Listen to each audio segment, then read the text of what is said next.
I'm Dr. Robert Davis, family life educator and relationship coach, and welcome to Unboxed, a frank and straightforward conversation about relationships. We're going to talk about family, church, workplace, and all other types of relationships. Join me for the next few moments as we unbox the power and potential of relationships and help you to live your best life. Hey everyone, I want to welcome you to another episode of Unboxed. And today we're doing something a little bit different in that we're not using our traditional software or traditional platform, which is Zoom. We're using another platform. And so we're waiting for our guest to come on, all of the members of the club.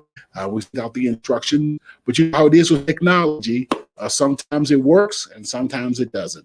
Now, I'm not Dr. Denise Davis, but as I'm speaking to you right now, I'm actually hosting a retreat.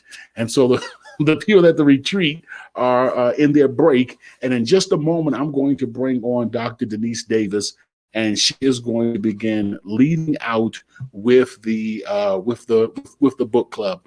So again, we're waiting for just a few of our guests to come on in. We are going to be talking about the powerful book. It's called Seasoned with Grace, God's Recipe for Healthy Family Communication. And so I'm sure for those of you who don't already have a copy, please go on to Amazon. That's Seasoned with Grace, God's Recipe for Healthy Family Communication.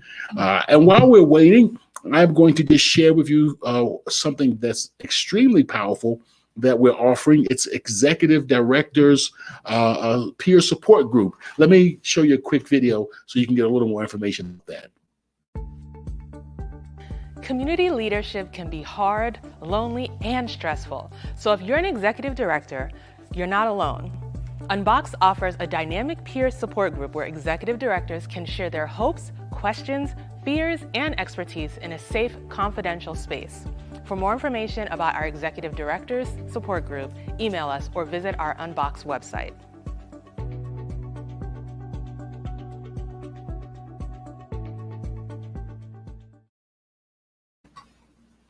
All right, we're back again. The book Unboxed focuses on the Bible's teaching of healthy family communication. And one of the things that we want to do is to gain a deeper understanding of our family and to gain a deeper understanding of what healthy family communication looks like. And then we want to use that as a way of informing and transforming the way that we interact with our families and the way that we improve family communication. Again, I'm waiting on a few of our guests. We moved to a new platform, and so I'm just waiting for a few of the book club members to come in and to join us. I also want to share with you is that I'm about to go back to the retreat that I am the facilitator for. I'm pulling double duty. That's why you see the name up there as Dr. Denise Davis. Well, I'm not Dr. Denise Davis, but I do play her on television. And she's going to be the one that's going to actually lead this conversation in just a second. So whether our guests are able to get in, again, we're working with new technology, so we're trying to hammer out a few of the kinks. So whether our guests are able to come on, we're going to go ahead and get started. So at this time, as we exchange seats, I would like for you to join me in welcoming the beautiful, the intelligent, the lovely, the bosses me around and runs my life, and all the other adjectives and that you want to use. Please join me in welcoming Dr. Denise Davis, and she's going to take us into our discussion of Chapter 1 tonight. Dr. Davis. So, good evening, everyone. Thank you for the compliment, Robert. You said I boss you around, but I don't think so. I'm just always right. That's it. And so I just kind of guide him into what he should do. All right. So this evening, we're continuing our book club discussion on Seasoned with Grace Unboxed. And if you haven't gotten your copy yet, make sure you do so. It is a God's recipe for healthy family communication. I started reading it and it is wonderful. I was mentioned in there a couple of times, but he's safe. So let's start with our discussion. So last week we talked about it was the introduction chapter that we did last week, and they discussed the modern family and its many structural formations. And of course, the structural formations that we talked about is how families are structured. And that's just a fancy way of saying how families are structured. And within the African American community, we have found that, I forgot the amount, but Dr. Davis is the expert, that there are a lot of formations within the African American family. And just to give you some examples of formations, you have mother, father, brother, sister. You have single parents, mother, daughter, mother, son, father, daughter, father, son, or any different formations of that sort. All right, so last week we talked about that, and we really had a really good discussion last week. So today we will begin looking at how family replicates itself and how behaviors and patterns of functioning are passed from one generation to the next. How do we pass down those habits from one generation to the next? I do see that people are watching, but I don't see where anyone has come in yet. And I hope you guys will come in and join us soon. All right, so chapter 1 was about form dictates function. And this was a very good chapter in that it talks about, it explored God's original design for the family and understand how family functioning is passed down from generation to generation. So think about the first family and their dysfunction and how that got passed down all the way down to us today. The book states that God's original design for the family was one man, one woman who would reproduce their family unit. So the question we would ask if someone was here would be, do you think God provided for different family structures within his original design? And just to elaborate on that. Well, we find that the original design was or is outlined in the Bible as Adam, Eve, the sons and daughters. The first two children, of course, they were at odds with each other. Then they had their falling out, one killing the other, Adam and Eve having different families.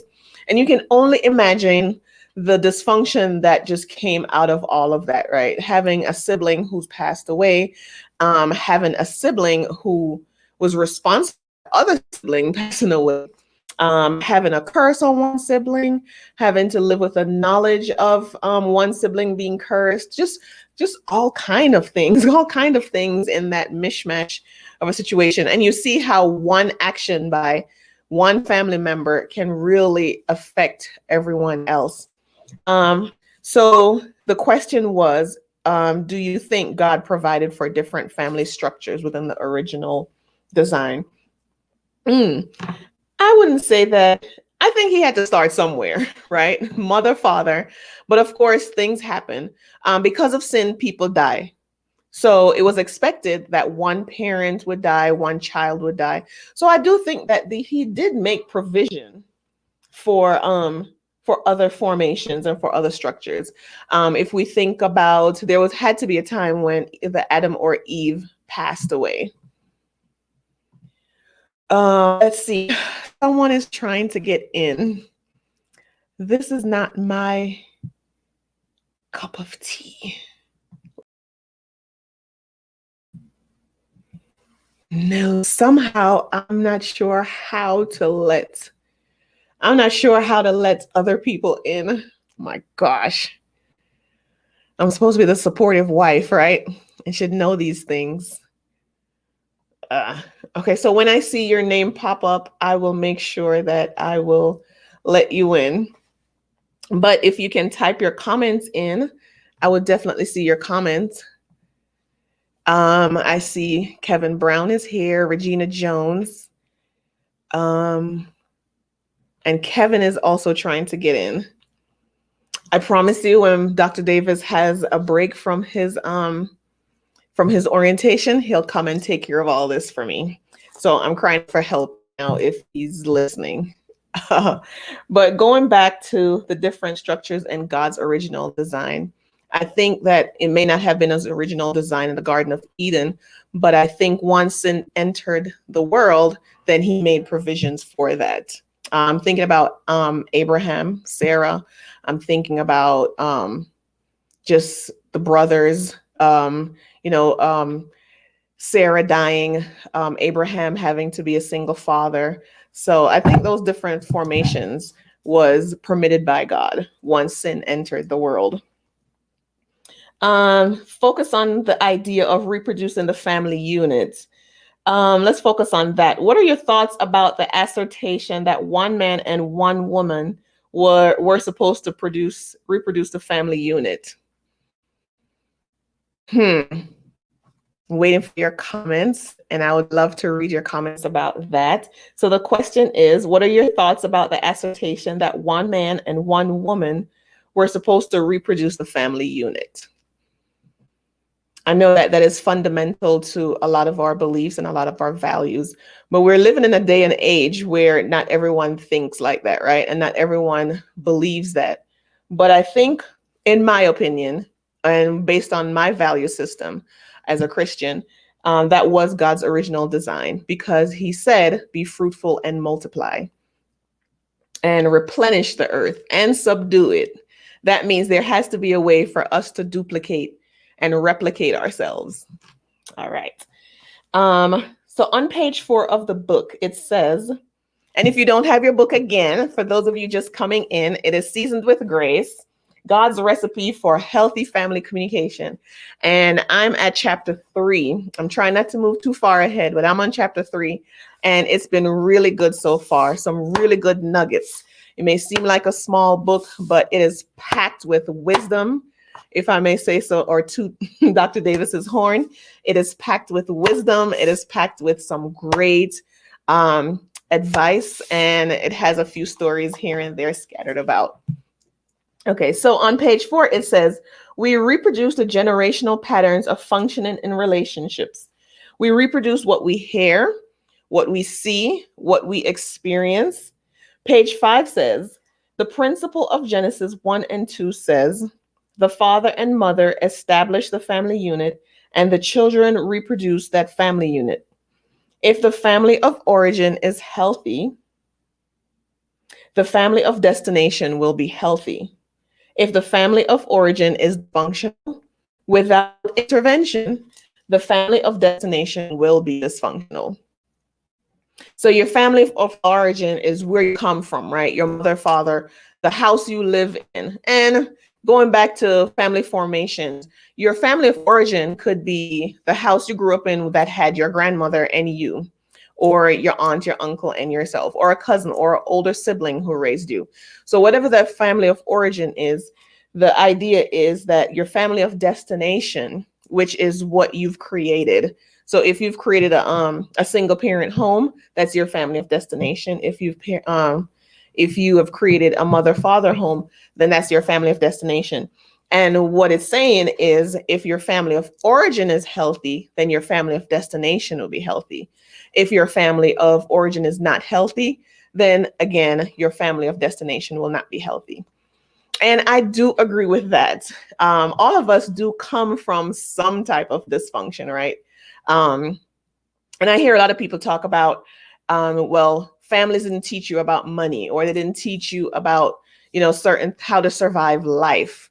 And so you're learning it as you get older. Well, if you're not intentional, if you don't intervene on those things, then your family of destination will also grow up without the knowledge. And waiting to hear you guys' comments. I see my sisters here, Nordia Eichner. Welcome, good to see you. I have to figure out how to get people in. I'm filling in for Dr. Davis this evening. So one of the things I liked about this question was the intervention part. A lot of us are not comfortable with getting intervention in our families. And that's really unfortunate because, again, all of us come from some type of dysfunction. We've experienced something, whether it's a trauma, whether it's rejection, whether it's, not learning things that you believe that you've learned as a child. And I think the intervention part is extremely important to making sure that your family of destination is functional and healthy. I wish that someone was here, but maybe I'll share an experience from my family. But the question is, what experiences from your personal life or things you've observed validates or contradicts the statement? I think the statement is true. Personal story from my life, I would say. I come from a family who experienced early pregnancies, and I experienced early pregnancy. I wasn't trying to experience early pregnancy. It's just something that happens. My family of destination, that was the thing that was passed down. And so the family of destination that I created before meeting Dr. Davis and creating a new family of destination was a single parent home, and without even trying. And I think that without intervention, because I didn't set my mind to not recreating that, it was recreated. So I didn't plan to stop the cycle, right? So you have to plan it. Number 4, the book talks about our emotional computers being pre-programmed and then uses the illustration of Adam and Eve's marriage and the environment that Cain and Abel were born into to demonstrate how this was displayed in the first family. Let me read it again. The book talks about our emotional computers being pre-programmed. And for those of you who have been following Pastor Davis and has come to the book club last week, he talked a lot about our computers being pre-programmed, and then uses the illustration of Adam and Eve's marriage and the environment that Cain and Abel were born into to demonstrate how this was displayed in the first family. Well, God was the one who created the first family himself, right? What was the pre-programming in that family?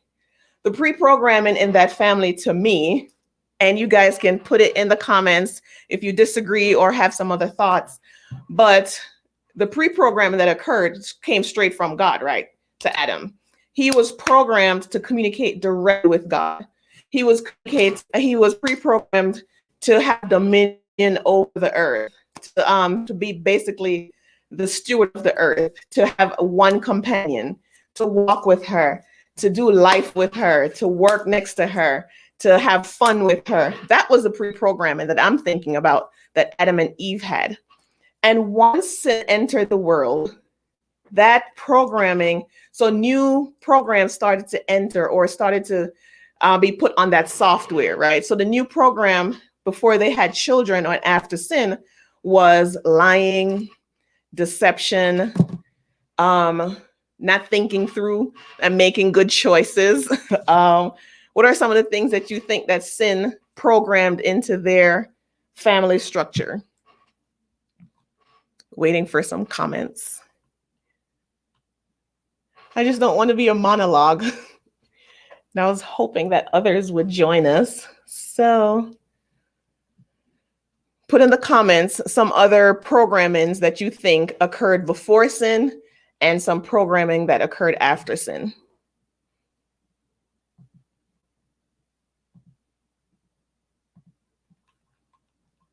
So while I wait on y'all comments, thank you, Kevin. So while I wait on any comments that you guys may have, again, those are some of the programmings I think that entered, some that entered before sin and some that entered after sin. And let's take it a step further. I don't think that the programming that occurred before sin just all of a sudden went away after sin, right? I think that it combined and then it was passed down to Cain and Abel. Both obedience and disobedience passed down to them. Hard work passed down to both of them. One was not obedient in his hard work, and one was obedient in his hard work. A spirit of giving back to God was passed down. What else was passed down? Violence was passed down. Blaming others for our troubles and for our indecisions or our bad choices, that was passed down. And I think also maybe there was a spiritual connection, the need for a spiritual connection with God, both in Cain and Abel. Cain wanted to do it his way, but he still had a desire to do something, right? So So let me ask you, how is this principle manifested in modern family life? Ooh, well, that's quite obvious. I think abuse is one example. Children who are born and are raised around domestic abuse, they tend to, without intervention, they tend to pass that down in their family of destination, and that can be pre-programmed into their personalities or characters. But with intervention, that can change. Why do you believe it is so difficult to pull out of the generational gravitational force field? And I think Noria said it's so hard to break that dysfunctional cycle. It's extremely hard to break the dysfunctional cycle. And we can go on and on about the psychology behind it and what studies show. But one thing that is of great consolation is that with intervention, we can change. Kevin said, before sin, not knowing. Very good. Ignorance, right? Ignorance being bliss. And then innocence, definitely. There was innocence pre-programmed in our computers. After sin, guilt, shame, and the experience of evil. So very true. That's very true, very profound. How is this manifested in modern life? Just what you said. After sin, a lot of times we feel guilt and shame for the choices that we've made, for the decisions that the path that we've gone down through life. And sometimes it's hard. That guilt and shame can keep us down. The experience of evil. Some children have witnessed great evils in their lives. I think about, I was listening to someone the other day, and they were talking about a study about why Black boys are violent. And it's not just about poverty, but it's about having a lifetime of seeing violence, being around violence. And so it becomes ingrained. It's programmed into us. It's programmed into their psyche. And so they become angry. So they experience evil. And so that's perpetuated, which makes me wonder if the pre-programming not just comes from your family of origin, if that programming comes from your community, that can also pass down to your family of destination. That's probably a discussion that I'll let y'all have with Dr. Davis. What examples do you have to illustrate that? We just talked about the examples, just like what Kevin indicated in the comments. From personal experience or what you have observed, how do people break the generational cycle of unhealthy family functioning? Wow. Well, that's an easy question and a difficult question. Easy because with intervention, it can be broken. It's just that easy. But what makes it difficult is us doing it, being consistent with it, and following through with it. That's what makes it difficult.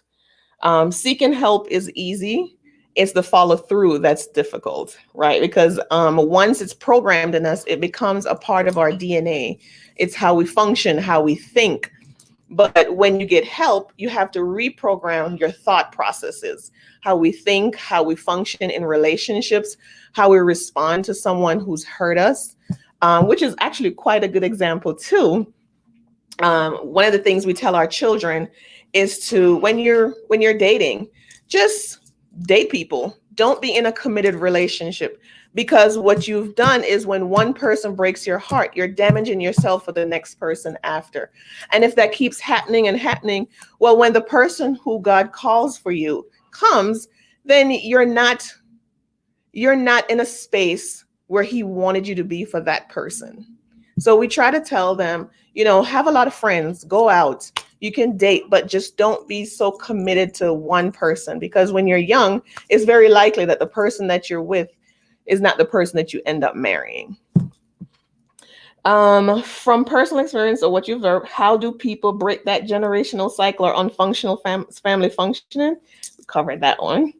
Analyze and give your thoughts on the following statements from page 11. It says marriage should be a union between two relatively stable and psychologically healthy people who want to spend their lives together. Managing and navigating life together is difficult enough. We do not need to complicate it by marrying someone who is broken, troubled, or deeply wounded. Wow, I think that's actually a very loaded and profound statement. I think, I don't know if I 100% agree with that statement. Don't tell him. I do agree that we should not date people who are broken. I also believe that in the dating process, you do see who that person is before you marry them. I truly believe that. Those are two things. So you will see the brokenness before you marry them. I think you have to make a conscious choice whether or not you are going to marry them. And the statement says that you shouldn't.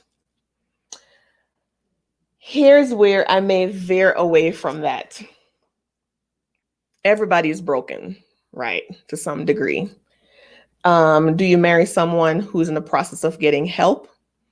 Do you marry someone who is totally oblivious of their brokenness? Life is hard enough, it says. We do not need to complicate it by marrying someone who's broken, troubled, or deeply wounded. I think all of us at some point is wounded. So what is the degree? We have Melanie and Regina. So, Yay! I'm so glad you guys are able to get on. And I was actually on the very last question of discussion, and I was trying to think it through as I was talking. So I'm so glad you guys jumped on to kind of help navigate us through. And you can go back to any of the questions that I've asked and make any comments on any of them. So I was rereading the last point that I made and just kind of processing it about marriage should be a union between two relatively stable and psychologically healthy people who want to spend their lives together. And because life is already hard enough without having any external issues, you don't need to complicate it by marrying someone who's broken, troubled, or deeply wounded. And I made the statement that I think everyone has some wound based on past experiences. But I don't think that we will be 100% well just because of the world we live in when marrying someone. And if we were to take that statement to heart, then how many of us would really be married? Oh, no. Did anyone want to jump in? And I think that healthiness is a process. It's a journey that you go on. I know I didn't start out healthy, and God knows if I'm 100% now, if I'm really healthy. But I've gone through the process of going to counseling, reading self-help books, just really praying and having the Lord show me who I am to make me fit both as a wife and as a mother, because I'm more than just a wife, and my husband is not the only person I have to communicate with. I have to communicate with family members. And I think coming from a dysfunctional family and then creating my own family, I think God, let's not eliminate the God factor. I think that he really, in your prayer and when you're speaking, he really shows you who you are. And sometimes we have the capacity to change, but sometimes we need help. And I think that the statement should read, we shouldn't marry people who are not willing to be healthy. So, Dr. Davis, when you say not willing to meet people who are not willing to be healthy or in a healthy relation, wanting a real healthy relationship, are you talking in general in like my ex-husband, he never wanted to go to church. He says that being in church and going to Bible study was overrated. But yet I get up and I go every Sunday to church. I'd go to Bible study. Sunday school, Bible study during the week. Mhm. And then one Sunday morning, he got mad, and literally that was the end of our marriage. I was getting ready to go to Sunday school, and he literally attacked me from behind. Would you say And physically attacked you? physically, he jumped on me from behind. And his excuse was because I didn't ask him to go to church. Well, we had already been married 5 years by then. He told me never ask him, so I didn't. So that was the end of the marriage, because I couldn't understand that none of that made sense to me. So what you're saying is, in a relationship, you guys have to be on the same journey, is what you're I saying? do believe that you have to be on the same journey in life. I think that your ultimate goal is to get to the same destination. I think your experiences may be different while you're on that journey, but ultimately you're trying to get to the same place. I think that makes for a Okay. very healthy marriage. Yeah. So with regards to that, would you say his family of origin, of course, has affected how he deals with his wife and the decisions that he's making outside of himself? Okay, ask that question again. I'm sorry. So you're saying that, so what I was going to say is take a look at where he's coming from to see where he is, and then that would help him gauge where he's going, or that would help you gauge where he's going. So take a Yeah, step. possibly. I'm sorry. No, I was like saying, yeah. And that's something I didn't do, and that's probably what I should have done at this point, because I just didn't see we were going the same direction. Absolutely. So I have a friend, she's an older woman. She's very brilliant. She always tells me, by their fruits you know them, but by their roots you understand. And I think this is appropriate for the exact statements that we made earlier about family of origin and family of destination. By knowing their family of origin, you really do get to understand someone. And it really helps you to know how they function currently, and it'll give you a gauge on how they will function in the future without intervention, if intervention is needed. Right. Yes. Did anyone else have any comments on what we've covered so far? Right, because I didn't find out I was my mother until I got married. Say that one more time. I said I'm making a joke. I didn't find out I was my mother until I got married. Everything that I inherited from my family showed up in my marriage. Yes. Sometimes we don't find out we are parents until we have children, right? Right. And I have the privilege of having adult children. So sometimes they'll call and say, oh my gosh, I can't believe I'm saying and doing the exact same thing that you said. Yeah. Like we always said, we'd never do this. And they find themselves doing the exact same thing. Right. Yes. Anything else? So let me go back through a couple of the questions that we asked before. And now that you guys are on, then maybe I can hear the dialogue.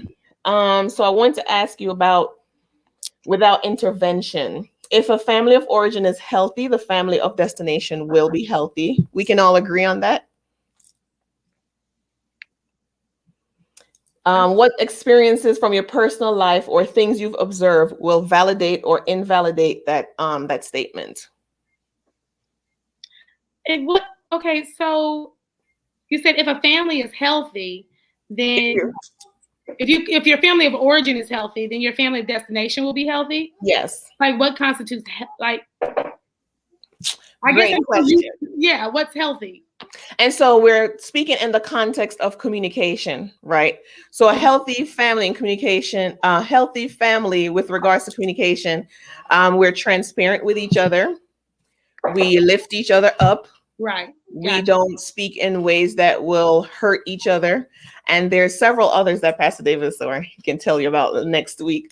But those are some of the things I can think of from the top of my head and from listening to him that are in our communication style. We're always building each other up. There's grace in our communication. There's upliftment in our communication. We're transparent and we're supportive. Spoken like a great wife when you say that we're supposed to be supportive. And that's the one thing as far as women, we have to support our men and lift them up and vice versa. But I'm sorry I just got on, but I had read the book and I love the part where he put in there about the happy marriage. Mm-hmm. When he was talking about Claire Huxtable and Elvin and talking about, and I might be ahead. I just had to, I was waiting to get on just to discuss that part of the book. And I love Was that in chapter 1? No, ma'am, it's in chapter 2. Oh, that's So all right. I don't want to what's the name. So I'll just unmute and listen again. But I've just said, it is healthy just to uplift on both ends. But I mean, just making sure that you do uplift your king. Definitely. So if on page 10, it's funny you say that, choosing good fruit, going back to the previous statement about not choosing people who are broken and troubled or deeply wounded. And Kevin and I were thinking along the same lines that we need to choose people who are willing to be healed, because all of us in some ways are broken just because we live life and rub shoulders with our experiences.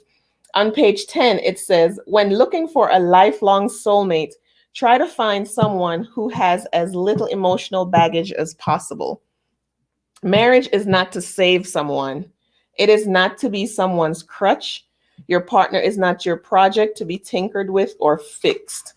And I agree with that 100%. Especially the part where it says, with as little emotional baggage as possible, because we recognize that all of us will have emotional baggages. And again, I think that if you're thinking about lifelong marriage, if you want to be, I think then we have to go through the process of healing, because again, we're not someone's project, just like someone else is not our project. We are not someone's project that they need to work on. And too often in the media, we talk about what makes us happy. Life is too short to stay in a marriage, or life is too short for this or that. I have to be happy. Well, the only person that can make you happy is yourself. Whether you're in a marriage where he buys you all the flowers, he is hitting on all of your love languages, and he's meeting all kind of needs, you have to be happy in yourself. In fact, quick story, when I first got married, I remember reading a book. I forgot the name of the author, but it was about pastors' wives, and just making sure that you have your own spiritual connection with God. And I remember being very intentional about that. But also I remember raising children and being very intentional about making sure I introduce them to spiritual things. But a lot of times I was left spiritually wanting. And I remember I used to cry out to God, and I used to always say, well, what about me? I mean, I was being selfish with my spiritual needs, of course, but to make a happy marriage, I have to be have that my own spiritual connection. I have to seek my own happiness. I have to take those steps to be emotionally healthy. I can't wait for Robert to come and say, oh, you're so beautiful. You're wonderful. You're so smart. Because what happens if one day he forgets or just doesn't do it? Am I still beautiful? Am I still smart? So those are some of my thoughts. I think that we have to be independently happy. We have to be independently seeking to be better selves. What are your thoughts about that?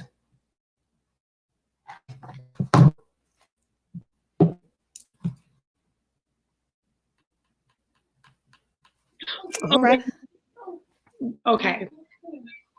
I thought I had a thought. I guess I don't. I think you said everything. I am a talker like that. Sorry. I was laughing at Carrie right now. My husband's sitting here with me, and he was like, "Mm-hmm, mm-hmm." So I just joined in to laugh out loud, so everybody could hear me laughing. Right, but this is good. Good discussion. Oh, goody good. So did anyone have any questions about what we were talking about earlier? Did you guys get to hear the entire thing, even though you just jumped on? I didn't get to hear it, but Oh, one of the things that we were talking about was the pre-programming that computer software is. So Robert always made an analogy of just having a blank computer. And when we're born like with the basic softwares, right? Like let's take for like a Windows computer, you have your Word, you have PowerPoint, you have all those things that's come pre-programmed. But then as we live life and experiences, we start adding to those things based on our family experiences, based on those environmental things. And those things that we add and those things that are pre-programmed follows us into our family of destination. So we talked about some of the things that Adam and Eve were programmed with before the fall, and then some of the programming that occurred after the fall, and how both of them have trickled down to their children, good and bad. So the hard work trickled down, that innate need to have a connection with God trickled down, obedience, the need to rule over something trickled down. And Right. then disobedience came, and disobedience trickled down. Violence trickled down. right. Not owning up to their own responsibilities, blaming someone else for, bad decisions. Those things trickle down into family of origins. To family of destination. And it just kept replicating. And as we read throughout the Bible, you could see those same traits. And you would think, my gosh, my grandfather was an alcoholic. Maybe I shouldn't drink. But then it just kept Right. going. Right. I really love that. I don't think Carrie and I have been reading together, and so when we read about Adam and Eve and how the family, how it started, we never even thought about how when they left the Garden of Eden, how Adam probably how many years I wonder he blamed her for, and told her, the communication probably just got really bad at that point. And didn't even think about that. So I just want to say that part of the book we really enjoyed, and we had our own little separate discussion about that after. Right. Right. So someone on Facebook, Kevin, said, before sin, not knowing, the joy of not knowing, like children, they don't know the dangers out there and just, they live a carefree life. So not knowing, innocence was programmed in them. And after sin, guilt, shame, experience of evil, and just like you said, the blame game that trickled down. Right. Yes. So did anyone else want to add anything? Or you guys can wait for next week when Pastor Davis comes back. Oh, I was wondering where he was. So he double booked. He ended up having an orientation. Okay. And so guess who gets to fill in? All right, Dr. His Davis. supportive wife. Right. Here we are. And of course, I'm not as well versed as he is. This is definitely his area of research. And while I help him and I listen and we have discussions, he has all the research to back up a lot of the things that he claims in his books and in his talks. Right. So I'm learning. Right. I was just curious as reading the book, because we had a long discussion about what we were just talking about, how we were saying, try to find somebody with less emotional baggage. Oh, sorry, I have my 3-year-old in the background. I'm sorry. That's fine. But I was just curious to know, like, how many people actually really are there marriages out there that really didn't have to conquer or heal baggage? Now this doesn't have anything to do with the book, but I'm just what we're talking, the communication. We started thinking, like, how many marriages out there really haven't dealt with some type of baggage? How do you choose someone who doesn't have that? Because I don't know. I was going to say that even people who come from healthy families have baggage. Right. We live in a world that has baggage. Right. And so let's say, for example, someone come from a healthy family, mother, father, siblings, right? And let's take this whole coronavirus experience. Child is not handling, quarantine well. Well, child comes to parents, and this has happened to so many families. Child comes to parents, they don't know how to, they don't have the vocabulary to express how they're feeling about the whole experience, or they're depressed. Well, sometimes we just don't handle our family members' emotions well. So even though you may be in this ideal family, sometimes it's just how I think parents or siblings respond to our emotions or responds to our feelings that can maybe traumatize you. And so you have some of that baggage. So then you go into a relationship and you don't like being vulnerable just because of how someone else in your family has treated your vulnerability. So to me, that's having some baggage. We talked about your willingness to deal with those baggages, right? That's what makes you healthy. Right. Everyone, I think, has emotional baggage. Yeah. Did I answer your question? Yeah. I would agree with that, definitely. And I think that what Pastor Davis meant in this was that you find people who are of equal yoke with yourself. So don't find someone that you have to fix up or constantly tend to their baggage. Right. I was listening to a documentary about the royal family and Princess Diana and Charles and their marriage. And this is not me making a statement about their marriage or what I agree with or not. But in their documentary, they were saying that she struggled with eating disorder. She struggled with some emotional traumas from her parents getting divorced. And so her need was that she always needed to be reassured. She needs to know that she's loved. She needs attention. And Charles, who grew up in a home where his mother was queen, she wasn't always available, both physically and emotionally. He had great expectations on him. He was being trained to be king.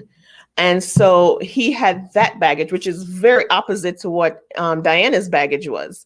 So them coming together, according to the documentary, was not a good thing because they had different needs, baggages of their own that was never dealt with, expecting the other person in the marriage to fulfill that need that both of them weren't equipped to deal with. Right. Yeah. So Diana wanted love and attention, and Charles was coming from a family who did not express love and attention. So that was like a recipe for a disaster. Could good communication skills have helped that? Absolutely. And our phrase of the day is without intervention. Okay. So I think if we continue on the path that we're on, if we are extremely emotionally damaged and we don't get intervention, we continue on that same damaged path. But increasing our communication through intervention, learning how to cope with your own feelings, learning how to express yourself to others and other people in your family, I think that will definitely help. As a matter of fact, research has shown that. And Pastor Davis can give you that research next week because we talk about this all the time. Sure, yeah. Yes. So if there's nothing else, guys, I would like to sign off. Did you guys have anything else that you guys want to talk about from chapter 1?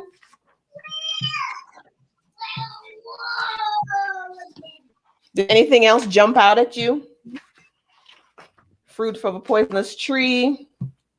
We actually highlighted quite a bit, but we were on the road when the meeting started, so I don't have my book in front of me. Okay. So we'll just go back to chapter 1 again next week. No, I'm joking. Yes, we can definitely do that.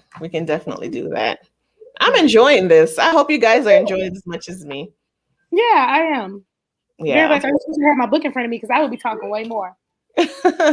That's all right.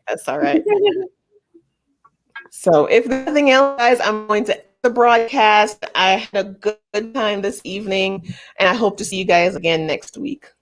All right, thank you. Thank you. Melanie, bye, Regina. Bye, everybody. Bye. Bye. Bye.